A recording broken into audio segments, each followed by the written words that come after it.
एकंगरसराय प्रखंड के केशवपुर पंचायत स्थित केला बिगहा गांव में लोकाइन नदी के तेज बहाव से एक मकान ध्वस्त हो गया। अचानक हुई इस घटना से गांव में दहशत और अफरा तफरी का माहौल बन गया है। ग्रामीणों के अनुसार इस बार लोकाइन नदी का जलस्तर सामान्य से करीब 3 गुना अधिक बढ़ गया है। तेज कटाव और प्रचंड जल प्रवाह की वजह से कई घर नदी के किनारे खतरे की जद में आ गए हैं।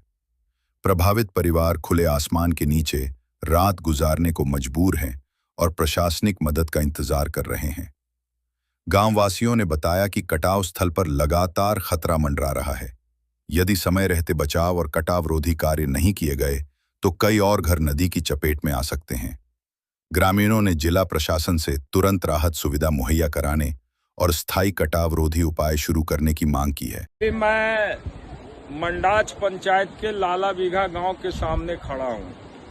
आज से लगभग 1 महीना पहले इस इलाके में बहुत ही भयावह बाढ़ आई थी और बाढ़ आने के कारण फल्गु नदी का जो तटबंध था ये लाला बिगहा के सामने वो टूट गया था और लाला बिगहा से जो सड़क जाती है मंडाच वो सड़क भी बीच में टूट गया था, जिसके वजह से लोगों को काफी परेशानी हुआ था। उस समय भी हमने कहा था कि समय रहते प्रशासनिक अधिकारी कोई एक्शन नहीं ले पाए और इसके पिछले साल भी बाढ़ आया था और उस बाढ़ में भी यही विभीषिका का सामना इस इलाका के लोगों को करना पड़ा।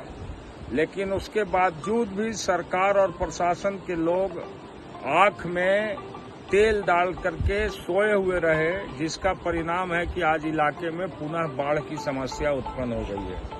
यहाँ के अलावे आपको बॉर्डर का जो इलाका है उसमें केशवपुर में, सुल्तानपुर में और तिल्हाड़ा के बगल का जितना इलाका है सब जगहों पर काफी पानी आया हुआ है और सारा जनजीवन अस्त व्यस्त है।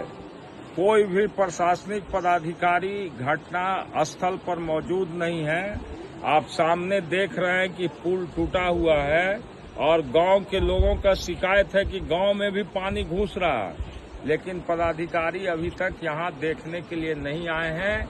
ये सरकार और प्रशासन की विफलता है और लगातार यहां के पदाधिकारी लोग जनता के जान माल से खिलवाड़ करने का काम कर रहे हैं। पिछले दिनों भी बाढ़ आया, जो एक्शन लेना चाहिए था नहीं लिया गया।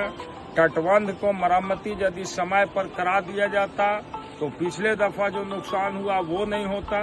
यदि ये सड़क को सही ढंग से निर्माण करा दिया जाता तो ये सड़क नहीं टूटता।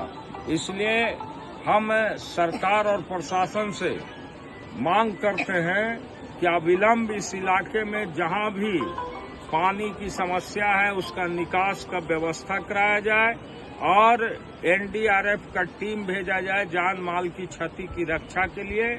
फिर कुछ गांव में जो